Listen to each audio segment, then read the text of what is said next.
আজ আমাদের ৩৯ দিন অতিবাহিত হয়েছে। আজ আন্দোলনের আর ৫ দফা দাবি স্বচ্ছতা এই দীর্ঘ বিষয়ে বহু অগ্নি পরীক্ষার সম্মুখীন হয়েছে। রাজনৈতিক উদ্দেশ্য প্রসূত ব্যবহারের চেষ্টা, বিচার নয়, চেয়ার মিথ্যে অভিযোগ, ইমেল, অডিও ক্লিপ নিয়ে আমাদের মধ্যে বিভেদ সৃষ্টি করা এবং আমাদের আন্দোলনকে কালবিলম্বিত করার চেষ্টা হয়েছে বারবার। গতকাল আপনারা যেমন জানেন, মাননীয় মুখ্যমন্ত্রীর সাথে আমাদের সুদীর্ঘ আলোচনা হয় ৫ দফা দাবিকে সামনে রেখে। সেখান থেকে সুনির্দিষ্ট কিছু প্রতিশ্রুতি তার দিক থেকে উঠে আসেন, তার বাস্তবায়িত রূপও আজ আমরা দেখতে পাই। আমরা খুব স্পষ্টভাবে জানিয়েছি, অবাধ ন্যায় বিচারের পথে যে বাধাগুলি ক্রমাগত এসছে এবং যার জন্য জাস্টিস আসতে এতটা দেরি হচ্ছে, ঠিক সেই কারণে আমরা CP, DCP north, DCP central, DSH এবং ডিএবি এই ৬ জনের বিরুদ্ধে পদক্ষেপের দাবি রেখেছিলাম। আমাদের আন্দোলনের চাপে তাদেরকে সরাতে বাধ্য হয়েছেন। এটা আন্দোলনের আংশিক জয় বলে আমরা মনে করি। কিন্তু প্রিন্সিপাল সেক্রেটারির বৈঠকে কোন সিদ্ধান্ত এই মিটিংয়ে নেওয়া হয়নি।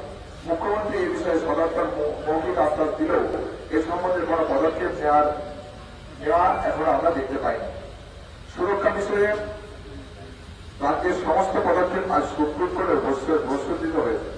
রাজ্য সরকারের অপরাজিত আইনের আড়ালে যে নারী বিদ্বেষ ও মধ্যযুগের মানসিকতা লুকিয়ে রয়েছে তা সুপ্রিম কোর্টের সামনে সুস্পষ্ট হয়েছে। রাত্রে ডিউটি না দিয়ে দিনে 12 ঘন্টার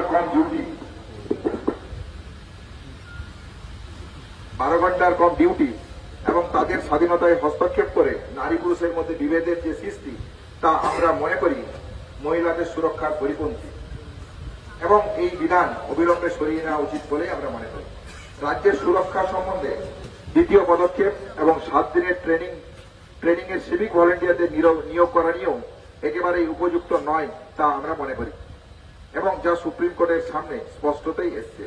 এবং 100 কোটি টাকা বিনিয়োগের কথা শুনিয়ে হাসপাতাল নিরাপত্তার যুক্তি খাড়া করা হচ্ছে, তারও কোনো খতিয়ান রাজ্য দিতে পারেনি।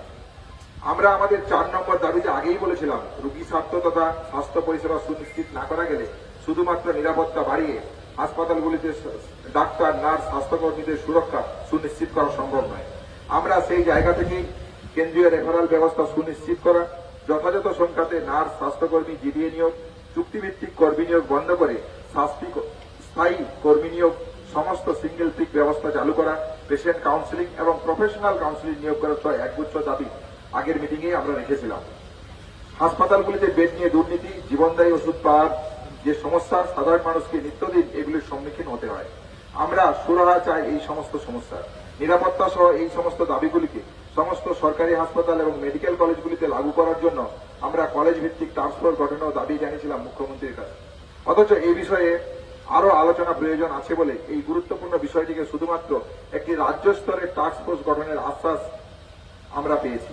কি করে এই দাবিগুলো পূরণ হবে, কিভাবে টাস্কফোর্স মেডিকেল কলেজ এবং হাসপাতালগুলির বিভিন্ন স্তরে প্রয়োজনীয় রদবদল ঘটাবে, তা এখনো আমাদের কাছে অস্পষ্ট। আমরা চাই অবিলম্বে মুখ্যমন্ত্রীর প্রতিশ্রুতি অনুযায়ী রাজ্যভিত্তিক টাস্কফোর্স গঠন করার নোটিশ জারি করা হোক এবং তত্ত্বাবধানে প্রতিটি মেডিকেল কলেজ, হাসপাতাল স্তরে কলেজ ভিত্তিক টাস্কফোর্স গঠন করার এবং তাদের জুনিয়র ডাক্তারদের যথাযথ প্রতিনিধিত্ব প্রয়োজন।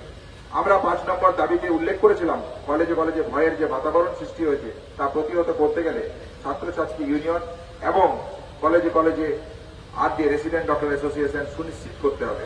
আমাদের অবস্থান মঞ্চে মুখ্যমন্ত্রী মৌখিকভাবে রোগী কল্যাণ সমিতিগুলিকে ভেঙে দেওয়ার ঘোষণা করলেও তা বাস্তবায়িত রূপ আমরা এখনো দেখতে পাইনি। কিভাবে নতুন করে এই সমিতিগুলোকে গঠন করা হবে তাও আমাদের কাছে স্পষ্ট হয়নি। আমরা প্রতিটি মেডিকেল কলেজে রেসিডেন্ট ডক্টর অ্যাসোসিয়েশনের আইনে স্বীকৃত এখনো পাইনি।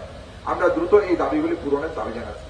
আমরা চাইছি দ্রুত রাজ্য সরকারের হস্তক্ষেপে পদক্ষেপ করে আলোচনার মাধ্যমে আমাদের উপযুক্ত দাবিগুলি পূরণ করা হোক। আমরা কাজে ফিরতে চাই। আমরা চাই অতি দ্রুততার সাথে এই অচল অবস্থাটা